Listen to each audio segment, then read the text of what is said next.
Hello lovely people, I'm Catherine and welcome to week 44 for our Slowstitch project for 2024.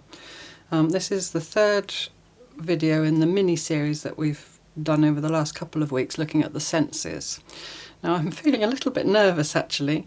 This week we are going to stitch without looking. So we're going to take away, or I invite you to, obviously you don't have to do any of the things that I suggest, but you certainly don't have to do this if you don't want to. We're going to take away our sense of sight, those of us who are sighted, and stitch only by touch. So what you will need is, I've chosen a little piece of blanket to stitch on, just one layer. And it's still got the stitching along the edge, so a background cloth of some kind. And then I've chosen some bits of sort of textural things, so there's a couple of different kinds of string, and I've just tried to just pull them out of, the various places where they live, just going by texture.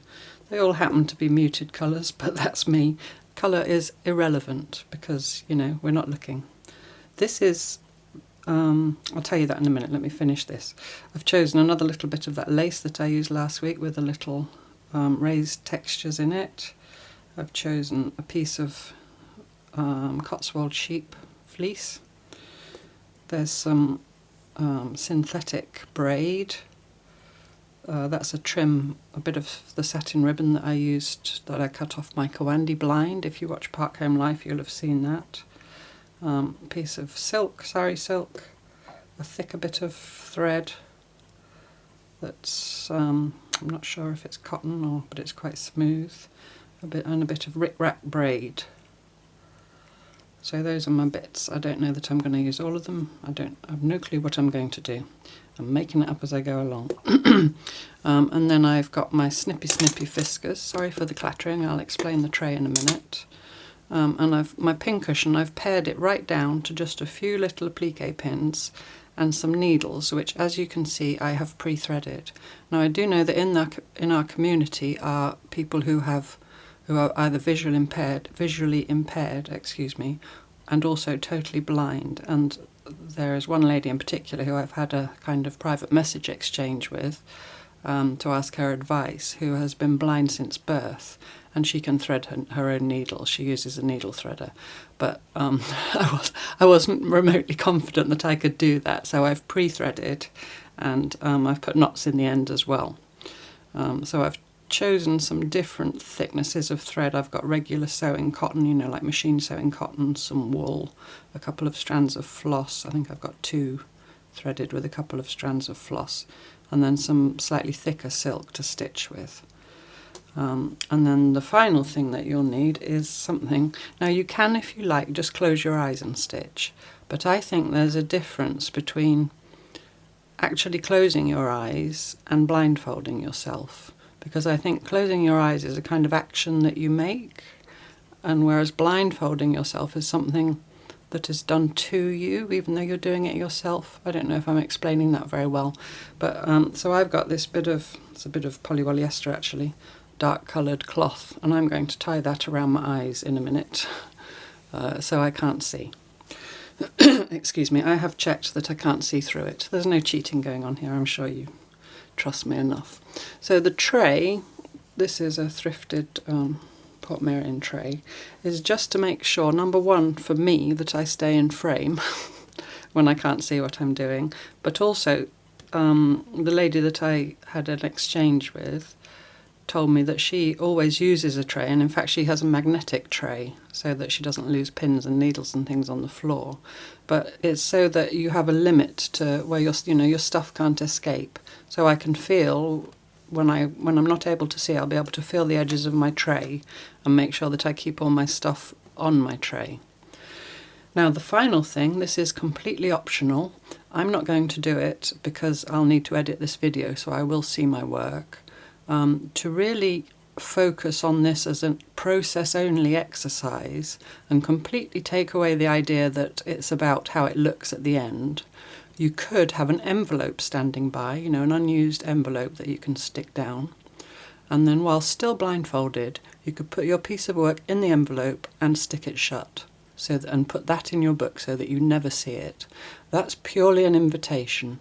I think it's equally valid when we've finished stitching our little piece to take our blindfolds off, those of us who are sighted, and look at what we've produced and learn from that.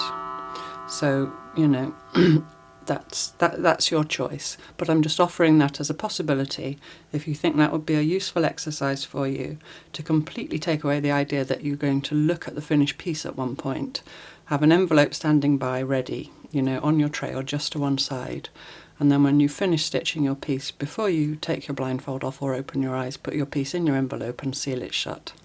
That's just a suggestion. The clock just bonged. It's 2:30 here on a Sunday afternoon, because I can't see the time when I'm blindfolded. So I will now know once it's bonged 3 and then 3:30 that that's an hour, so that will be my guide. So I'm going to put my blindfold on and I'm going to make a start. Here's my blindfold going on. Excuse me. Tie it round the back of my head. If any of my neighbours look through the window now, they'll wonder what on earth I'm doing. Make sure it's secure. There we go. So I'm now blindfolded. Okay, so there's my background. There's my little piece of woolly blanket. I think just to get myself going, I'm going to just choose a needle, because I've got all the different threads. I'm now wondering if I can tell which is which. I don't remember which one's where. I'm just going to choose this one, and I have to be very, very careful not to unthread anything, because I've got no chance of threading them again. I have enough trouble threading them when I can see. There you go. I think that was the end of that piece of thread. And this is really, this to me is not a gimmick. This is about utterly absorbing yourself in the physical process of the stitching. And funnily enough, I've got my eyes closed as well, which, you know. So those of you who worry about the length of stitches that you make and your lines being straight and so on, I'm going to try taking 2 stitches at once just to see. Obviously, if you're going to get loops and knots in your thread, and that will worry you, you're going to have to feel as you go along. I now have no idea where that thread came out because I stopped my rhythm. So I need to feel with my left hand where it's coming out, and then go back in. And I can feel with my left hand as well that I'm coming to the edge of my piece. So I'm going to turn, and I'm just going along the edge. I can kind of feel, I think, now it's got knotted somewhere, you see? Has it got knotted somewhere, or is that the edge of the blanket? I'm not sure I'm going to be doing much wittering about anything because I really feel I need to concentrate.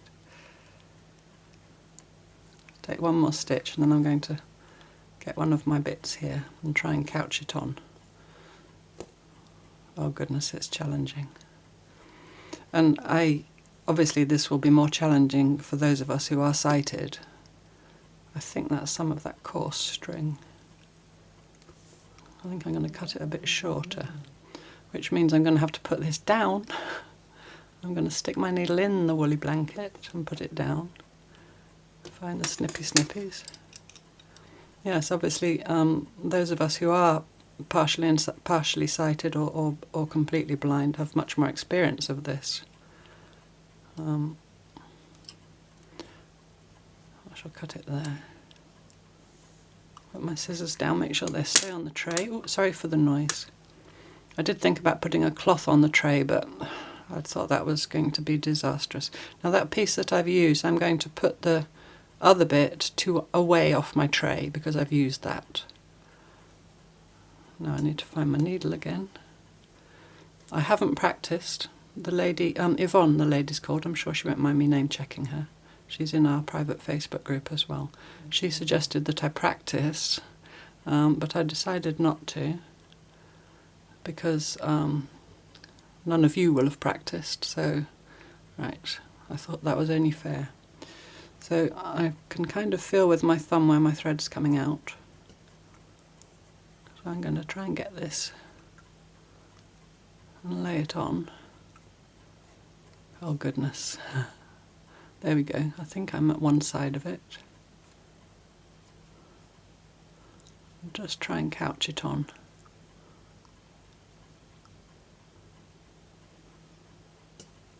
And I seem to have taken the couching stitch that is more common. Now the tail's got caught.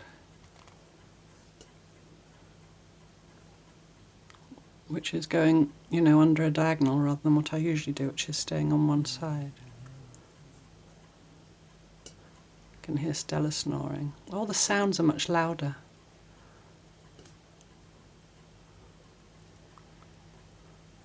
Do you think I should have got shorter threads? So I'm just feeling with my left thumb, and now I'm doing my normal couching stitch.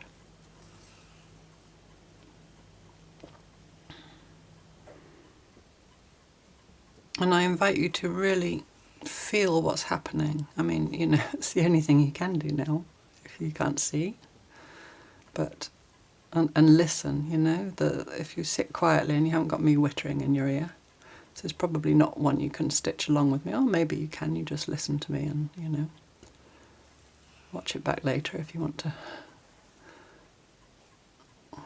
see how I'm doing. I'm very interested. What was that? I heard a big rumble outside. I'm very interested to watch the video back later. And I have really made sure that my camera stand is set up better than it has been. Apologies for the last few videos where I've gone off. Well, the tray helps. Like my elbow, I feel my forearms resting on the tray, and it's kind of like a safety net, you know. I feel my forearms resting on it almost for dear life.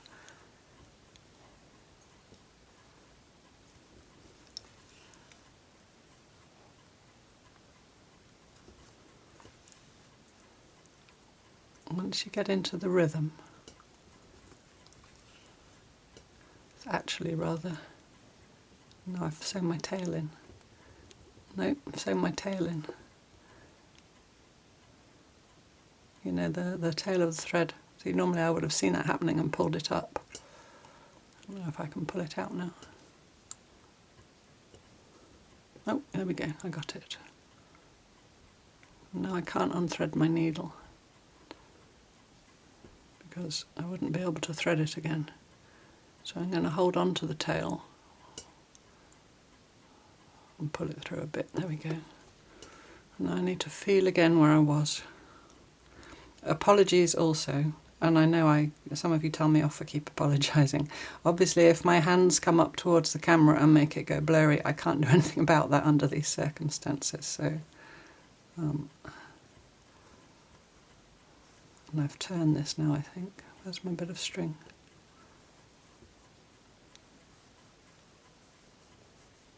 I think I've couched it all down. I think I'm coming to the end.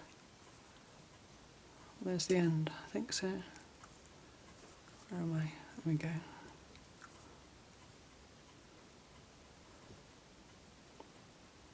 But what is really, really interesting is I have no thought in my mind about how this looks now, only about how it feels, and about the process of stitching. So where's my bit of string that I'm couching? Where's my needle? Where's my thread going? And I've unthreaded my needle. So I'm just going to have to leave that. I might trim it. I need to find my pin cushion carefully. Please be careful not to poke yourself. Make sure that's the pointy end of the needle. And stick it in over there somewhere. Come back to this. That's a bit of fray on the blanket. That's not the thread, it's too thick. Try and find my thread. There it is. So I'm just going to snip that off. I couldn't finish it off because I unthreaded. The snippy fiskers with their little dangle. Be careful not to cut yourself as well, obviously. So I'm going to put that thread off the tray as well, out of the way. We'll pick that up later. Right. So now before I go on, I want to examine what I've done. I can feel that that string has gone quite rigid with the couching against the woolly blanket. Try and see if I can get some sense of the shape it's made.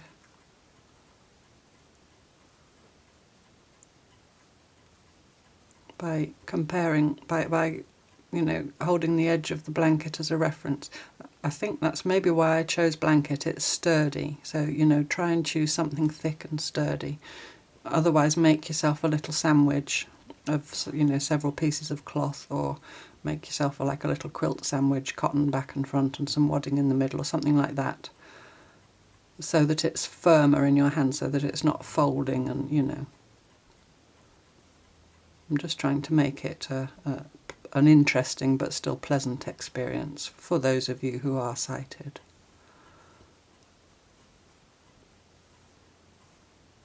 So I can sort of feel from the edge of the blanket that it's curving gently in and around a corner. There's a corner, I can feel a corner there. So in this area here, this is a big open space here on my blanket. Okay, so I'm going to again start with a threaded needle. I don't know why I took the pins. I just think it was habit. I don't think I will be using pins. Let's get this needle out. So I've got hold of the needle, and I'm going to slide the thread through my fingers to make sure I don't pull any of the other threads out of their needles while I'm about it, until I feel the knot. Oh, it's got tangled somewhere.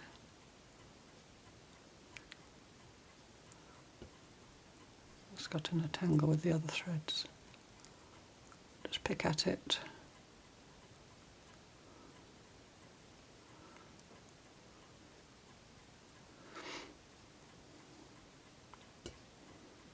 No, I don't think I can undo that.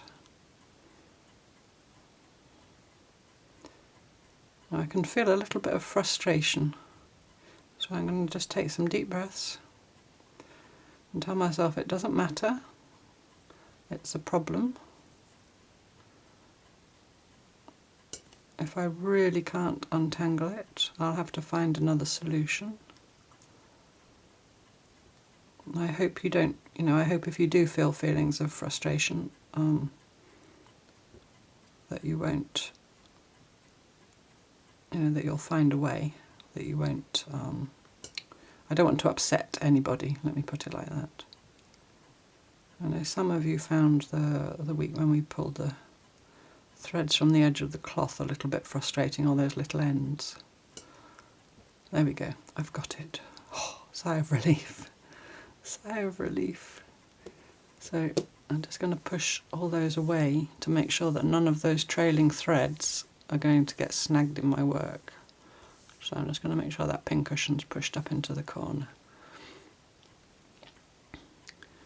I think this is 2 strands of floss, but I'm not sure. Okay. And again, I've taken a great long lazy girl thread because that's my habit, but I think that was maybe not a smart thing to do. So I'm going to go, I think this is the short edge. I think this is the short edge here. So I'm going to try and come through from the back.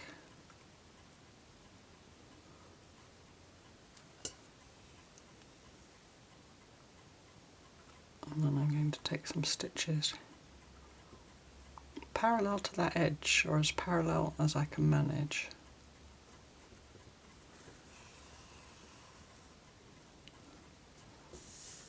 Just make sure that I'm not catching anything I don't want to catch. And there again, you see, once I've taken my hand away, I have to go back again and feel where my thread's coming out. Whereas if I stay here with my hand, I think I've probably done this, I don't know how many, 5 million times in my life, taken a stitch like this. But there my muscle memory's kicked in. It will be interesting to see, and I've come to the edge, how my stitches look.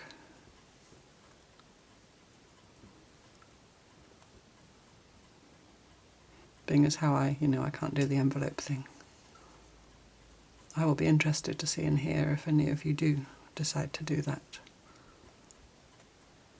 Yvonne said she thought it was a little bit evil to ask you to do that, but I mean, I offer it as a choice.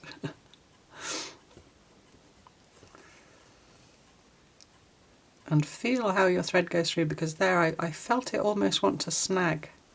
I don't think it did, but there was something about the sound and the feel of it running through the cloth, that there was some resistance. And I'm now, I pulled my tail through again.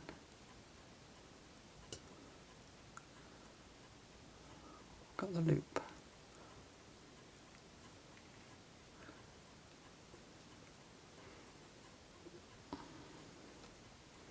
It really, really makes it mindful, I think. In the true sense of the word, you really have to think about every little thing you're doing. Right, there we go. Now, where am I? I'm at the edge. The other thing, maybe, that was by chance because I had this scrap, but maybe choose a rectangle. Maybe I should have said that at the beginning if it had occurred to me. Because if you have a rectangle, then you have a concept of which is the short side and which is the long side. You know, if you think that's important. Otherwise, choose a square for the opposite reason, so that you have no concept of which side is which. I'm going to take a couple of stitches to get myself going in the other direction again. Then I'm going to choose something else from my little stack of texture here. Just going to have a feel about and see what I fancy. Do you see I'm holding on to the other thing? Don't dare put it down. No, yeah, I'm going to hold on to it and try and do this one-handed. But you see there's little decisions you have to make that are different to if you had your sight. If I had my sight, I'd put this down without thinking and go and choose the next piece and then pick this up again. But because I know when I put this down that I'm going to have to find my needle, find the thread, be careful not to unthread my needle, find, get my piece of cloth the right way around and all that. I've chosen to only use my left hand. This is the lace. Only use my left hand to get my next piece. This is the lace, but I think there's something trying to come with it.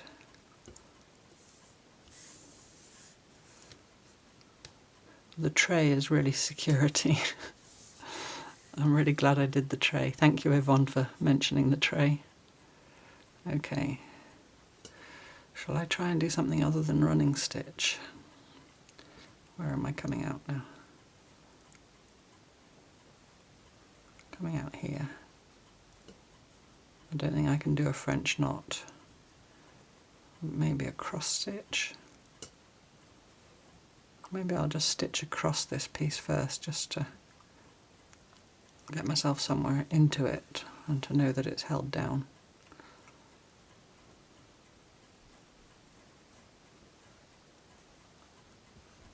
Now it's against the blanket, I can hardly feel it.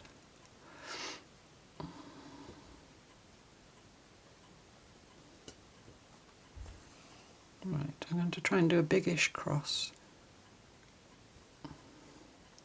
So I can feel that that thread's coming kind of diagonal. And so if I then take a stitch up, away from me, what's happened now? It's gone through the lace higher up. That's it. And then not turn anything because I won't then be able to see and I can't feel. Maybe a thicker, knobblier thread would have been easier. I'm hoping that's now a cross. It felt like a cross.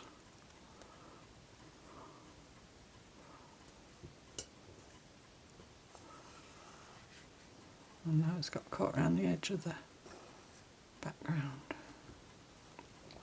Because I can't feel that stitch at all with 2 strands of embroidery floss. you know, because cotton floss is very smooth. All I can feel is the knobble of the lace. So if you want to create something that's really textural, you do really need to use thicker, more textured thread. And try another cross. This for me is more about the making of it, really.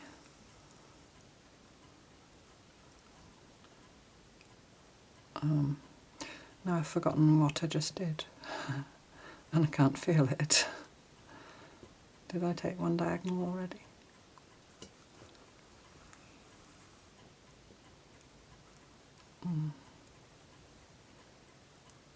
Now I need to jump on the back so that I don't go over my cross. I don't know why that matters to me. It shouldn't. I'm going to turn it. Where's the lace gone? Oh, the lace is all up there. Oh well, I'm just going to leave that like that.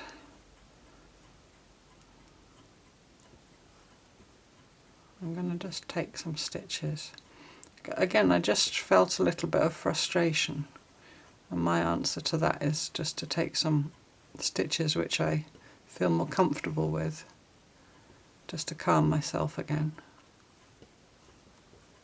I talked kind of partly tongue-in-cheek, or mostly tongue-in-cheek, about doing angry slow stitching.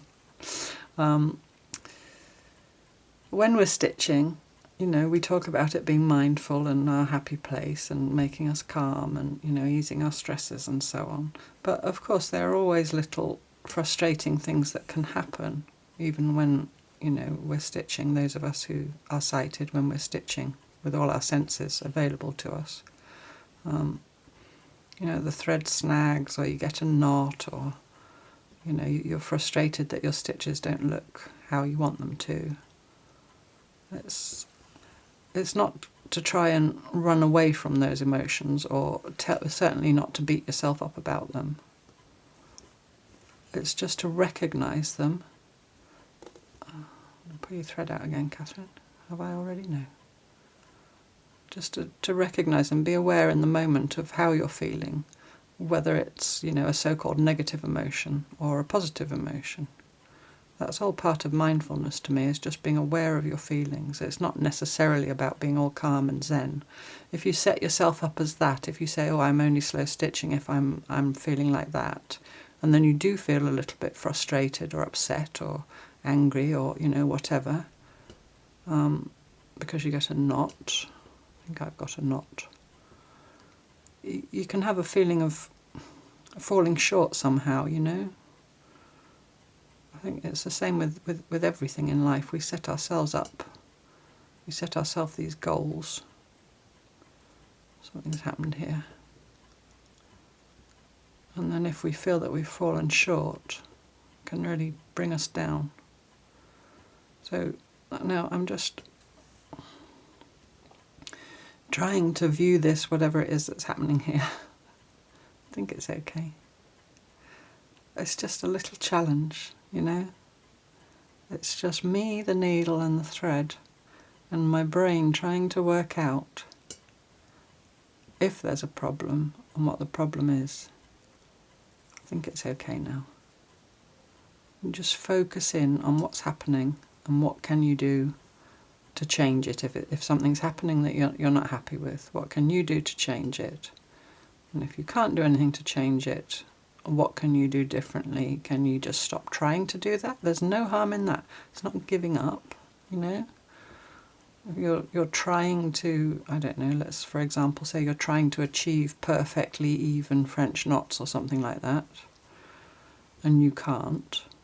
If you say to yourself, okay, well, perfectly even French knots are apparently not excuse me, are not for me, I shall do seed stitch, or, you know, because that makes me happy to do that, or I shall do granitos stitch. Oh, I've come back to that lace, and I can feel there it's going off the edge, and I quite like that. I can't feel my threads coming out. So, you know, what I'm saying is there's no harm in letting go of things if they're not giving you joy and pleasure. You don't have to do all the things. You don't have to be good at all the things. You don't have to be good at, I would do air quotes if I dared put my work down, any of the things. I don't know who judges whether we're good at things or not. I don't know whose role that is to decide whether we measure up or whether we're found wanting. I know many of us have had people in our lives who have put themselves in that role, whether we ask them to or not. And some of us carry the baggage of that. Pull my thread through again. Oh well, do you know what? I'm just going to take a back stitch and cut it off.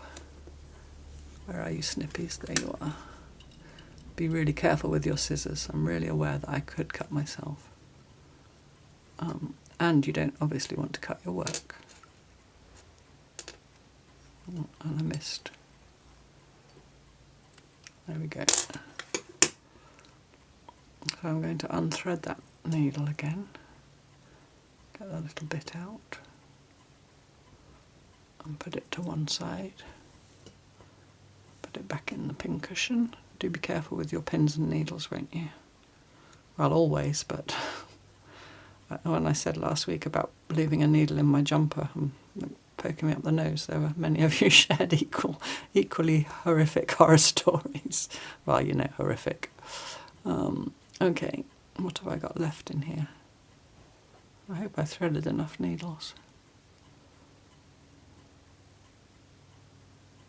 Oh, before I start with the next thing, I'm going to feel my piece.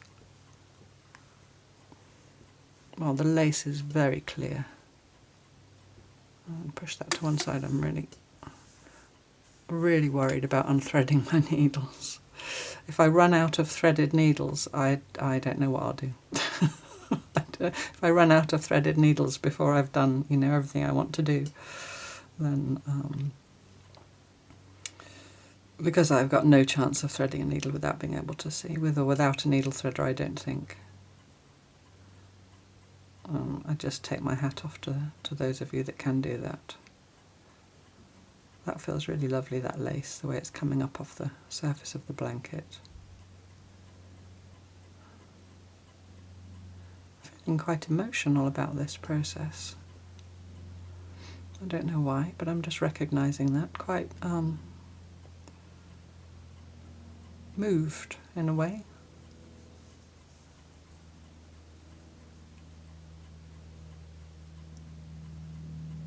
I'm also feeling my feet are a bit cold. Sorry. I need to put a little rug or something under my desk for the winter to put my feet on. I've got socks on, but you know, maybe I just need to wear thicker socks.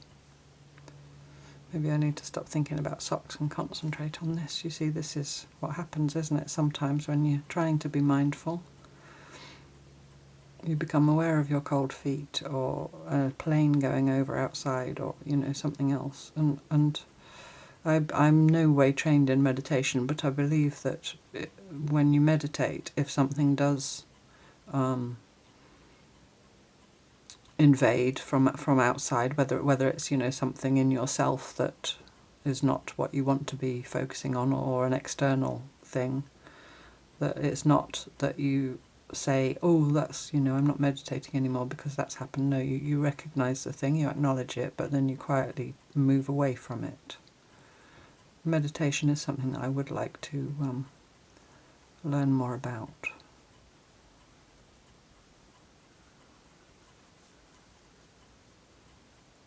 What's there? I feel a really...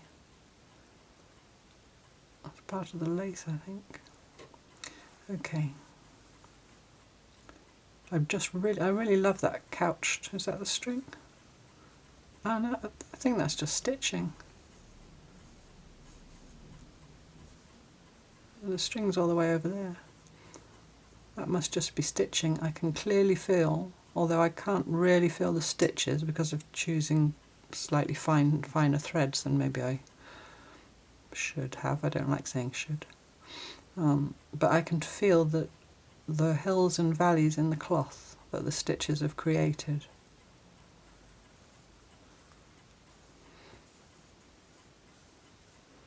Okay, so enough of that. I can just sit and feel this for another hour. No, I'm going to do more. Let's have a feel in my little pile. Now maybe I shall say to myself, because I remember what I put here, I want to choose that. So let's look for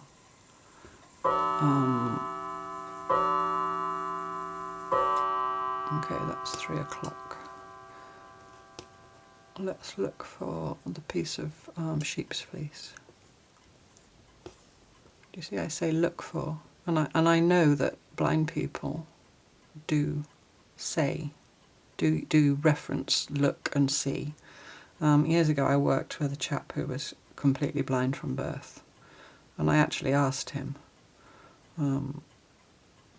because, I don't know, sometimes you can be a little bit maybe hypersensitive, can't you, about not hurting people's feelings, and I think I'd said something like, oh look, Barry, he was called, look Barry or something, and I felt awful saying look Barry, but he said, no, it's a figure of speech, it's perfectly fine, don't, you know. And he also said that it's the intention behind, I know you're not saying things to hurt me, or, well, that's the silk.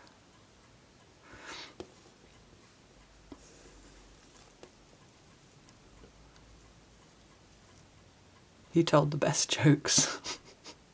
He was not a dog lover. That was the only thing we didn't really have in common, because I got on very well with him, but he didn't like dogs, so he wouldn't have a guide dog, he had a stick. And he told all kinds of jokes about guide dogs. Not mean ones, but... And I'm not going to repeat them because I don't think it would be appropriate, but... Is that it? I think that's it. Yes, that's it. I feel the curly end there, where it's kind of matted together into that curl, and then the other end where I pulled it off the, you know, the bigger piece. Okay. So let's not just slap it on any old wear, let's try and place it. Let's feel what we've got already and try and get a sense in our minds. When I talked about synesthesia, one person in the comments said that she could not visualise in her mind. She could only see verbally. I just think it's so interesting, you know, even within the realms of those of us who have our 5 basic senses, I know there are more, but I'm talking about the 5 basic ones, that even within that subgroup of human beings, we use our senses so differently sometimes one from the other. Many of you said that you were in fact synesthetes. Some of you said you were synesthetes, you described your synesthesia, but you had never heard the term. You just thought that was, you know, how it was. Okay, there's my couched string. And there's my lace. I think I'm going to try and put the fleece somewhere down this end, in this bottom right-hand corner as I'm now holding it. And I can hardly feel this fleece, it's so soft. So I now need to find a needle. I'm going to lay that down because I think I need 2 hands to find my needle.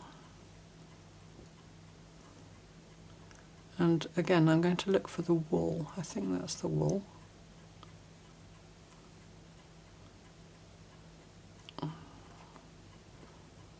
So I'm going to hold the needle by its eye and then run my finger and thumb along the length of that. That's definitely the wool. You watch when I look later, it'll be the silk. It feels like the wool. There we go. And it's free of the rest. So I'm going to just make sure those are all pushed up into the corner. I have to find my piece with the sheep's.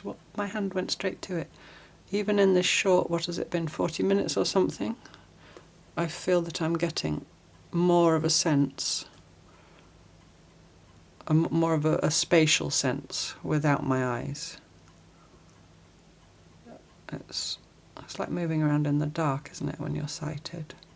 You can kind of have a idea in your mind of where the furniture is sometimes. I mean, I do know that I've gone through the house in the dark for whatever reason, and the furniture's been moved by me. You know about me and moving furniture, if you watch Park Home Life. but in your sort of half asleep state, if you're going to the loo in the middle of the night, you know, you walk into something, or if you're in a strange room, you'll go towards where the door would be if you were in your own room, and walk into the wall, because you've got a mental map in your head, even in the dark. Oh, I've pulled the sheep's one now. Yeah, so this lady said she wasn't able to form those mental maps. She literally saw verbally rather than visually in her mind's eye. We talk about our mind's eye. And she asked me to picture an apple.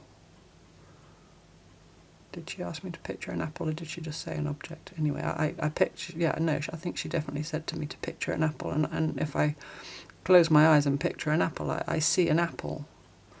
And she said that she didn't. She just kind of, you know, had the idea of the verbal description of an apple.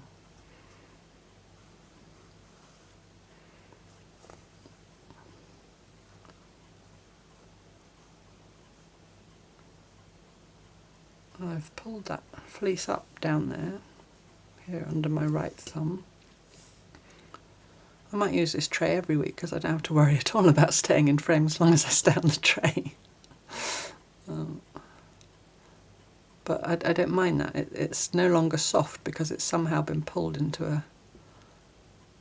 Is it only the fleece, or is it caught lace or something? I think it's only the fleece because it's been pulled together into sort of a ball. You know, like when animals with fleece or fur get a knot in their fur, or we get a knot in our hair, don't we, sometimes, those of us with long hair.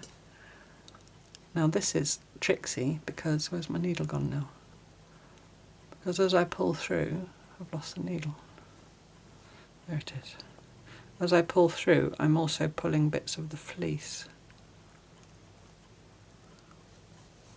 They're getting caught. There we go.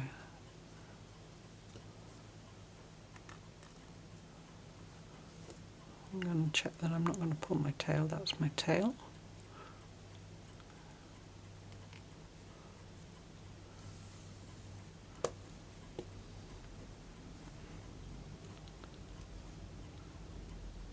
Right. What I want to do is kind of seed stitch type movements, seed stitches.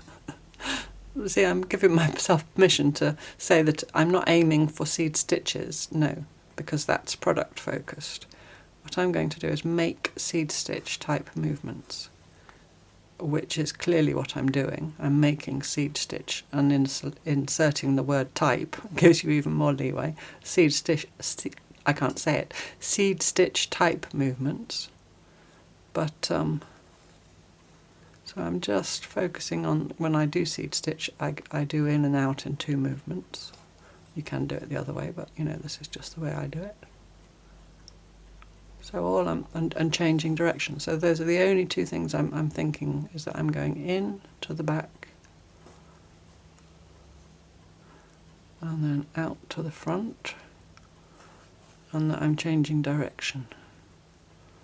Now see, what I felt myself doing there was laying the thread there where I wanted it to go. And then I guess you can judge roughly how long your stitch is going to be, especially if you'd used a more textural thread.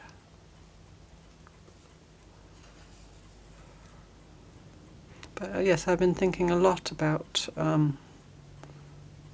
Yvonne and her stitching. And there was another lady way back. I haven't heard from her for a while, so I mean, I hope she's okay. But she was also, I think she was not totally blind, but very only partially sighted.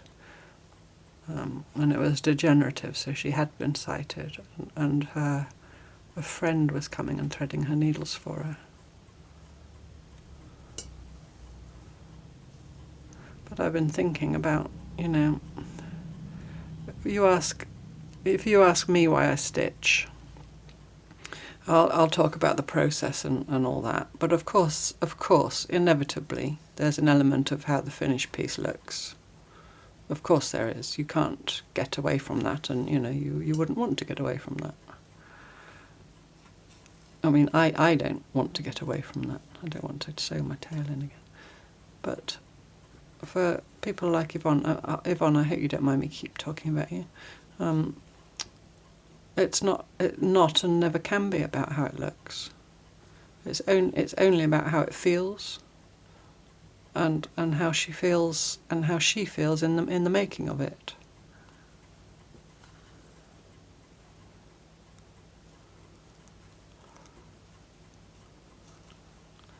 And I think, having,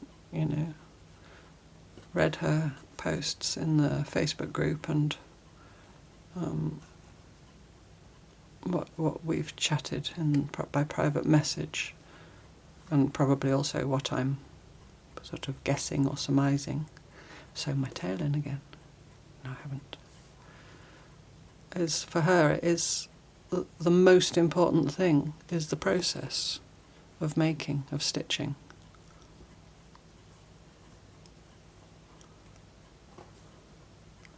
And so this week is very much a tribute to her and, anyone else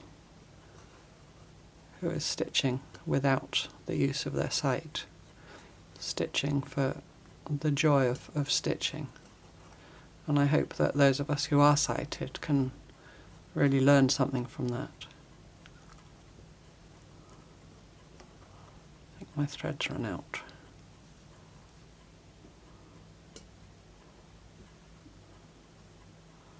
Back stitch on the back.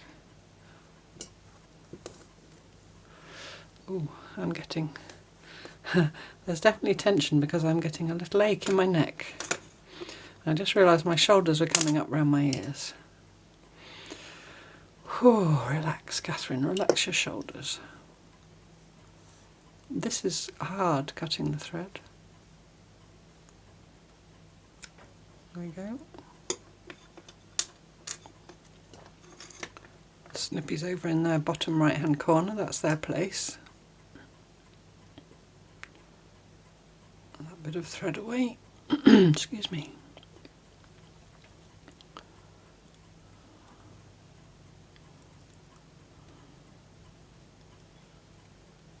That in there.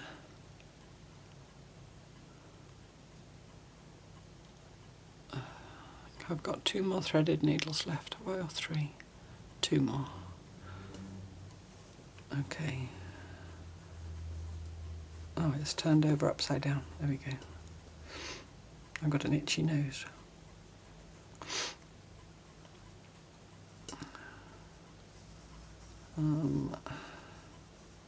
Right, again, I'm just going to have a feel around my cloth and try and get some idea of what's there. There's that lovely lace. It's just sticking out over the edge there.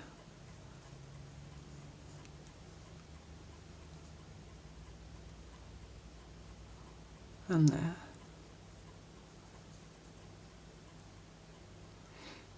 So yes, I mean, bearing in mind that, if you've read through some of the comments, I don't know if some of you do that as well. I read all of them, by the way. I read all of your comments and respond where I can. But that doesn't mean you all have to read all the comments, obviously. But yeah, the way that people described last week, the different ways that they sense the world and experience the world. It's so, I learned so much here from all of you. It really makes you think, or makes me think. Because there's a tendency often to kind of make the assumption that the way you won, if I say one, in my own ears I sound like, royalty. And I'm not remotely royalty. But, the way one perceives the world was what I wanted to say. There's the assumption that is kind of how everybody perceives the world, isn't there? In a sense, I mean, we sort of know, don't we, intellectually and objectively, that that's not the case. But it's like with colour, you can't explain colour, really, in layman's terms to someone. You can only say, oh, green, like grass is green or leaves are green. How would you describe green? but we assume that, or I assume that what I see as green is what you see as green. I mean, blue-green is a common colour blindness, isn't it? I know, you know, setting to one side people who are colourblind, but we might both look at a leaf and say, yes, it's green, we can agree on that. But how do we know? And I expect neuroscientists can set us up with equipment and, you know, see what parts of our brains are firing and say, yes, you're both having the same visual reaction. But how do I know that what I say is green, what I see as green, is the same as you see as green? Because if you see everything that's green, I'm wittering, if you see everything that's green as what I see as purple, for example, then we'd never disagree, because I'll say that's green and you'll say, yes, I agree, even though to you it would be what I would see as purple. I'll stop now. I'm really wittering. Meanwhile, I'm feeling my little piece.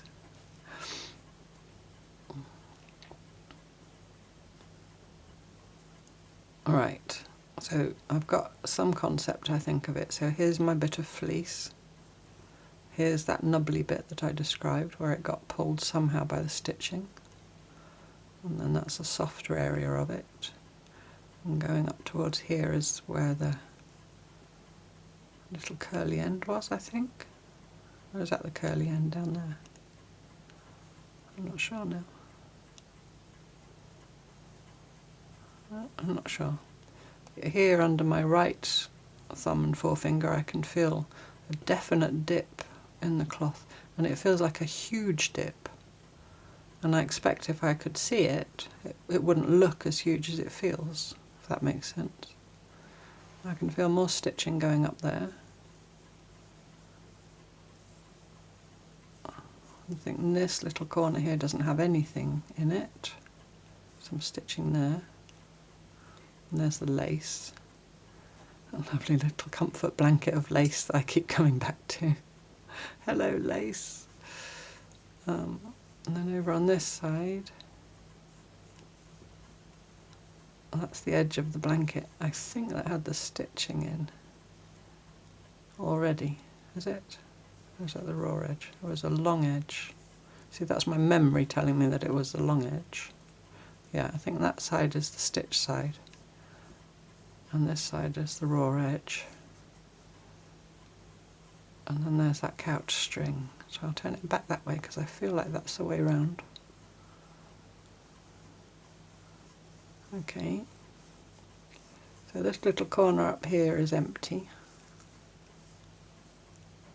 There's a little space in the middle. Not much of a space. And there's some space down here in the bottom left. Okay, let's put something else on.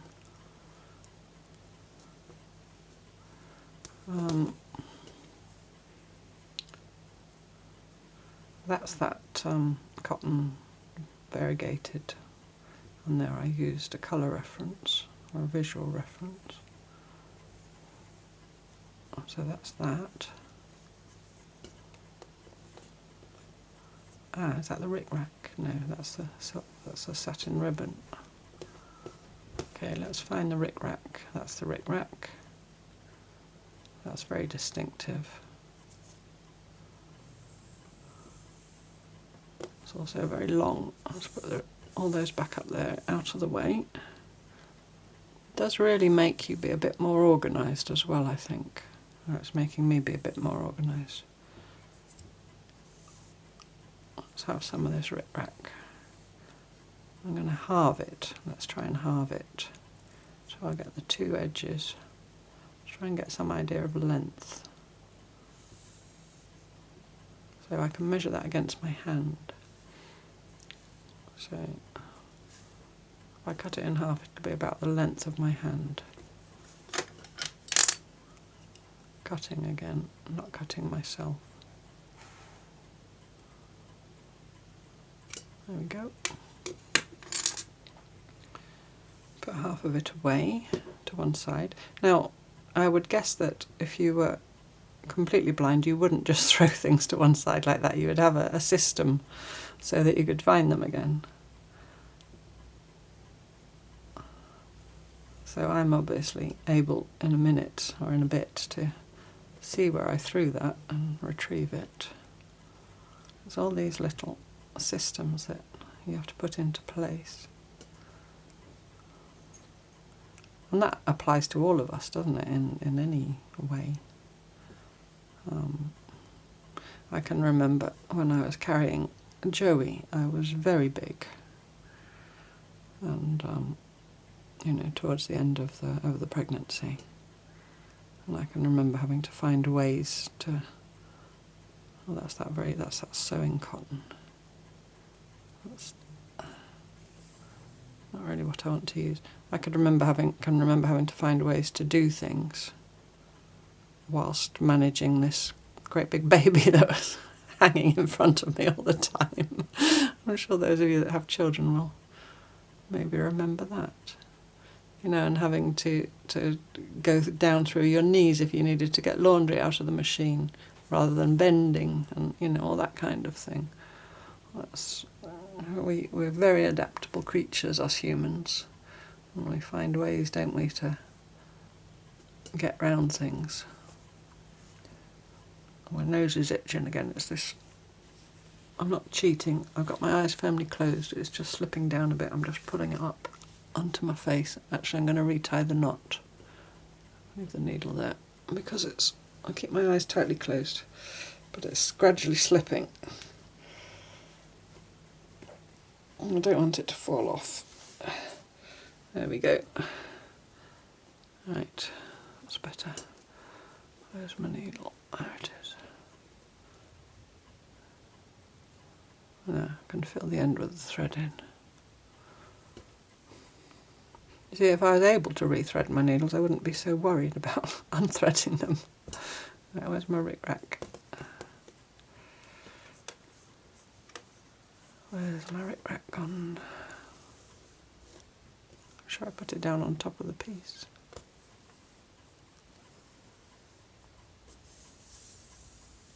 Uh-oh. Uh-oh. Stuck to it. There it is. I've got it. So, am I going to try and put it on flat or twisted, or am I just going to try and put it on and call that enough of a challenge? Let's try and... Is this a long one? Is this sitting portrait? I think so. Let's try and put it... Let's try and place it somewhat deliberately. So there's the top right-hand corner. I don't dare try pins in case that goes horribly wrong. And you're all watching me. There we go. Oh, that's really hard to feel that when it's laying, because the rick-rack, the texture of the rick-rack is kind of side to side, but when it's laying flat, to me at least, it's quite hard to feel where it is.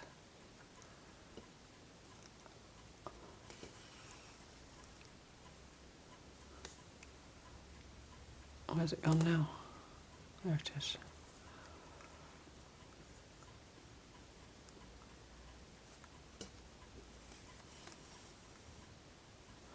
Now, I had heard of this exercise years ago of stitching with a blindfold on from a friend of mine who used to be in my group CQ West, and she'd gone on a workshop, I can't remember who with.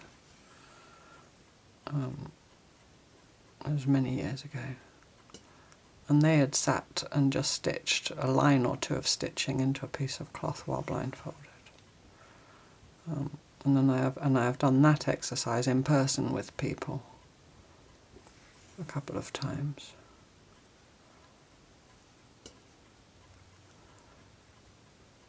But I'm trying to remember if I've ever actually done it myself before. Because it's one thing doing it with the group. You're doing it with the group. You're the tutor. You know, you don't blindfold yourself. Well, I didn't in that in those instances. I don't think I have. Do you know? I think this is the first time. Which is a bit bad of me, really. I shouldn't have gone. Maybe I did try it before I taught it. I don't know. It was such a long time ago. Now where's my rickrack gone? This rickrack. I thought this, when I saw this rickrack, it was in a little gift that somebody gave me recently. I thought, well, that'll be ideal.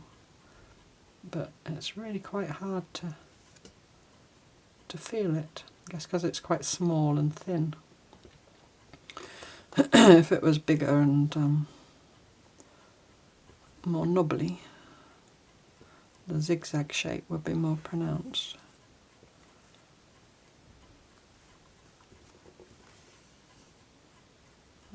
I felt a knot forming somewhere there.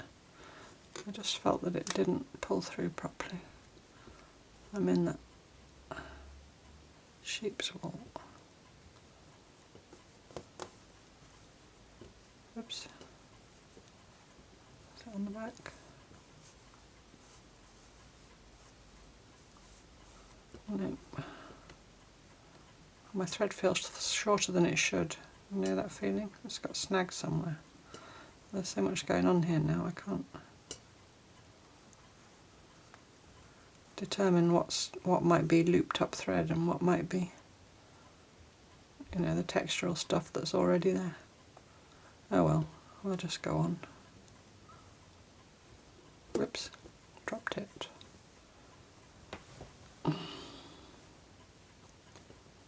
Right, back to the hunt the rickrack game. Where are you, rickrack? There it is. Is that it?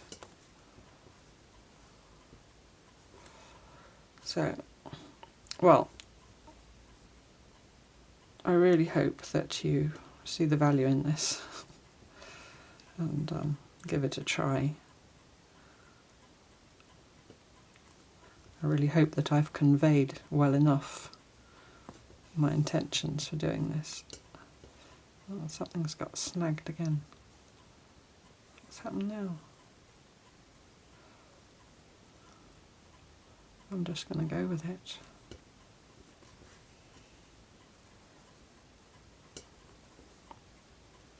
Something's making a sound there now.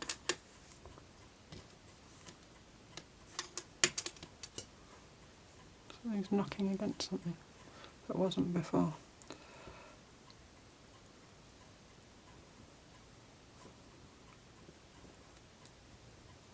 I'm going to do some seed stitches again because there's all kinds of stuff going on here. I'm not sure what.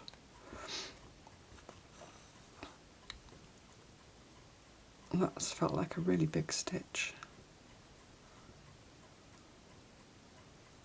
It's interesting how the movement that you make, you're kind of more aware of the movement when you can't see.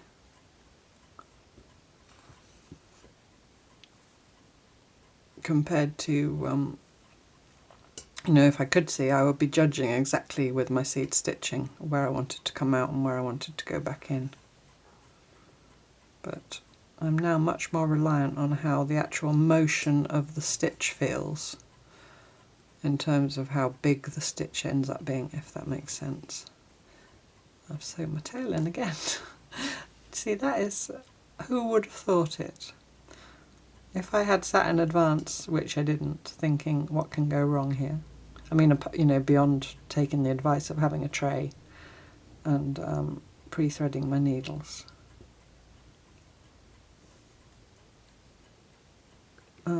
The fact that I kept sewing my tails in would not have been the thing that I would have been concerned about. Oh, I can't get it out now. I don't know which one it is.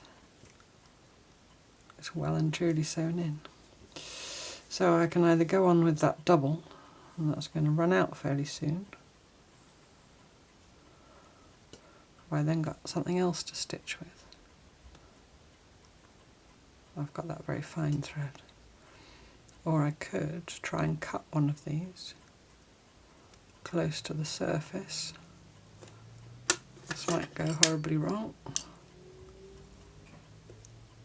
I'm trying not to cut myself or my work.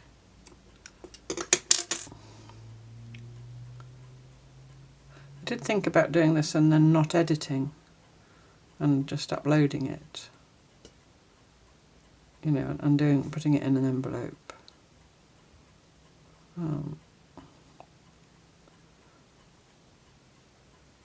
but actually I think, I don't know, that for me to do that would feel a bit, what's the word I'm looking for? I don't know. I don't like to put videos out not having watched them. Uncomfortable maybe. But like I said, I'm sure some of you will go for that. That option. I'll be very interested to hear. And I'll be very interested to open the Facebook group in a couple of days and see if there are any photos of envelopes. I feel like I'm challenging you now. Okay, so that's 3:30.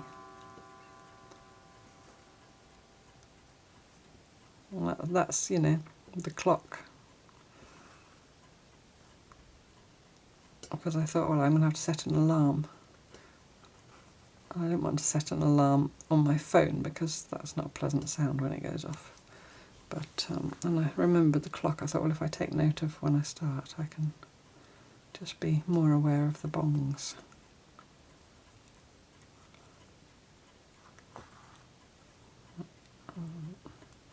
Just going to go through to the back. I must say, now that I'm coming up to the time when I can take my blindfold off and look at what I've done, I am quite excited to do that. Well, excited, interested. I certainly don't think that I've created a beautiful masterpiece. No, it's more a matter of interest to see what I've done, to see what choices I've made, or, you know, where the choices I've made have taken me. But, yeah, it felt kind of more authentic in a way to never see it. But anyway, I leave the choice up to you. Give it some thought before you decide, I would say. Just give it some thought in advance. Or maybe do two. Maybe do one which you do put in an envelope and then do another one and look. You could do that as well if you wanted to. Okay. So now I do and I don't want to look. I'm going to look. I'm going to just have a little stretch in my chair because I do feel tense, and I don't know if it's because I've put an extra cushion under me. I think I just headbutted you. So I'm sitting a bit high, or if it was tension because of doing the exercise in front of you all. Anyway, I'll survive. I'm going to take my blindfold off now and blink in the light. Oh. Oh dear, here it is. Wow. Oh, that is the strangest feeling. It's almost like someone else made it. Which in a sense they did. It was, you know, the touch part of me rather than the visual part of me. Well, that's really interesting. I do think I got the pieces more or less where in my mind's eye I was putting them. I'm going to move the tray to one side now. I'm going to describe it as well to those of you who can't see. I don't know if that helps. So when I was talking, when I couched the string, it was indeed on the side of the blanket that had the original blanket stitch in it. And the couching stitches over that piece of string are actually fairly neat. You know, I don't think they're more angled than I would normally make them, but they're not bad. They're up quite close to the string itself. The piece of lace is put on. That's where my seed stitches were not really seed stitches at all. They're just big stitches. But I quite like them. So when I was putting that piece of lace on, I do think I had a good visual image, an image in my mind of how that lace was laying, that it's coming off at one side, over the side where the blanket stitch is. There's a little piece of it protruding to one side. The main body of the piece of lace, which is kind of a triangular shape, is laying flat against the surface of the blanket, but then the top, more pointy part of the triangle has got twisted in among the stitches, so it's coming up off the cloth and it's waving like a little flag in the wind. So that's really nice, I think. The straight line of stitches, well, the line of stitches that I did trying to follow the top edge, I'll stitch some of my hair into there as well, started off parallel to the top edge, but then towards the end they came closer into the body of the cloth, so they veered away from the edge. The little bit of Cotswold sheep top that I stitched on, again with seedish type stitches. Well, the seed stitches have kind of got embedded in the texture of the sheep's fleece, and indeed there where I described that it was making a little nubby mark, a nubby shape, was because one stitch got wrapped round a great big lump of the fleece and then pulled it down tightly against the cloth, so that's made a real, that little bit of fleece is still obviously soft on the surface, but it's really dense. The sheep's fleece has really been pulled in together and made dense. The seed stitches in the open area in the middle, or when I was making the action that I said was I was making the action of seed stitches, are all crisscrossing each other, are all different sizes, but on the whole they're much bigger than I would normally make, and that was with the wool thread. But the rick-rack did go indeed as I was trying. Well, it started off going from the top right hand corner as I held the piece portrait. It started off going in the top right hand corner on a diagonal towards the bottom left hand corner, but then somewhere around the middle of the cloth it straightened up a bit and carried on vertically down the cloth, and I think that's where I lost it, you know, where I couldn't feel where it was anymore, and then it ended up getting snagged up in all that sheep's fleece, and it's all folded back on itself within the sheep's fleece, and then it got stitched down. But you know, I think that if I had been able to see what I was doing and I'd carried on with my diagonal line, I think that would have been a lot less effective than what in fact has happened, that it's become part of this fleece, and it's made a really lovely curve shape now from sort of the bottom right hand corner going up through the middle of the piece and then terminating in the top right hand corner. So now let's have a look at the back. Well, the back isn't you know, bad at all. Well, you know, bad. We shouldn't use these words of, you know, I keep saying, you know. Words, come on. We shouldn't use these qualifying words. No, quality. Words of quality, you know what I mean? Whether things are good or bad. It's stitching. It's, you know, it's interesting. And the different textures of stitch are something I like as well, because I had all the different thicknesses of thread. So the 2 strands of floss, the thicker wool, the silk. So yeah, so anyway, there's my little piece. So I'm going to pause the video and so I can take a photo of it, and then I'm going to come back and put it in my journal, and while I'm doing that I'm going to tell you something about a little project that's coming up this week that I'm going to go and work on when I've finished making this video. So stick around for that. I'll be back in a mo. Okay, I'm back. Oh, by the way, in case anybody was worried, I found my little tool for adjusting my stand. It was in the toolbox in the drawer. I don't know why I put it in there. Anyway, that's by the by. I'm going to put my little piece in my book and tell you my quote. And while I'm doing that, this week I wanted to, I've talked for a long time, from nearly all year on and off, about doing some eco-printing. We did the onion skins and the rust and tea dyeing, but you know, some proper eco-printing. And I showed in my Park Home Life video a couple of weeks ago me eco-printing a bit of cloth. But I wanted to do an actual project with you, an eco-printing project. So I'm going to do that this week. I've already started preparing. Probably it'll be 2 parts. And probably it will be on Wednesday in place of the usual Wonky Wednesday, and Friday, because this Friday is not a Park Home Life week. So that's coming up. So if you've been waiting for that, look out for it. I had thought about doing it as a you know, a proper full online paid course, but I've decided that I'm just going to do it here on the YouTube for everybody. So that will be eco printing, cloth and paper.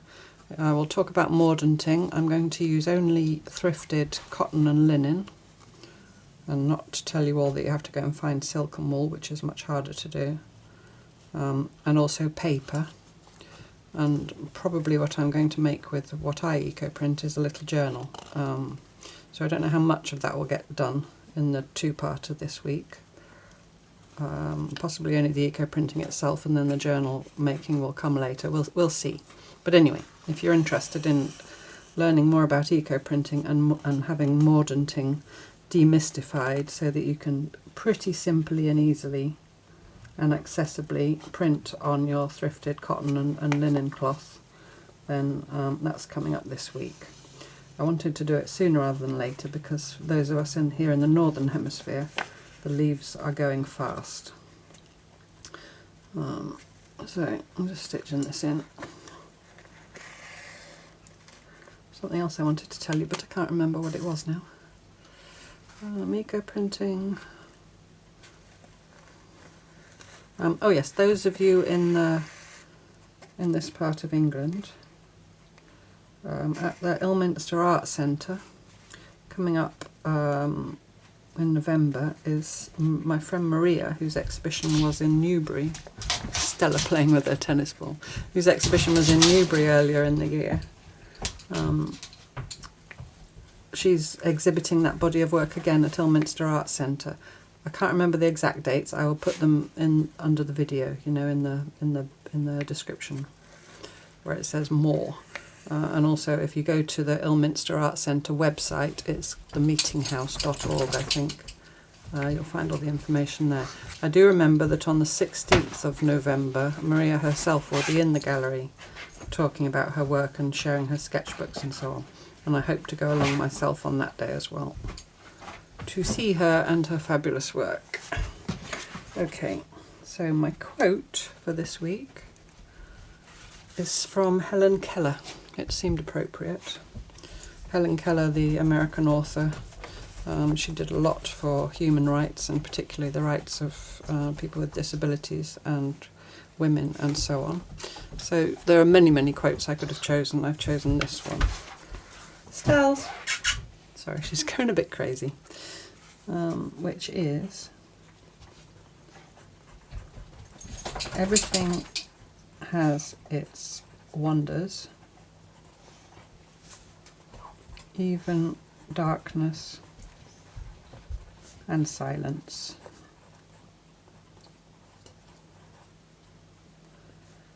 And I learn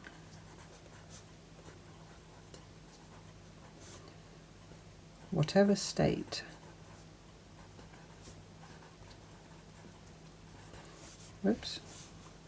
I may be in, therein to be content.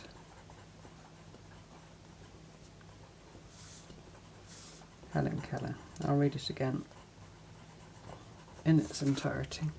Everything has its wonders, even darkness and silence, and I learn, whatever state I may be in, therein to be content.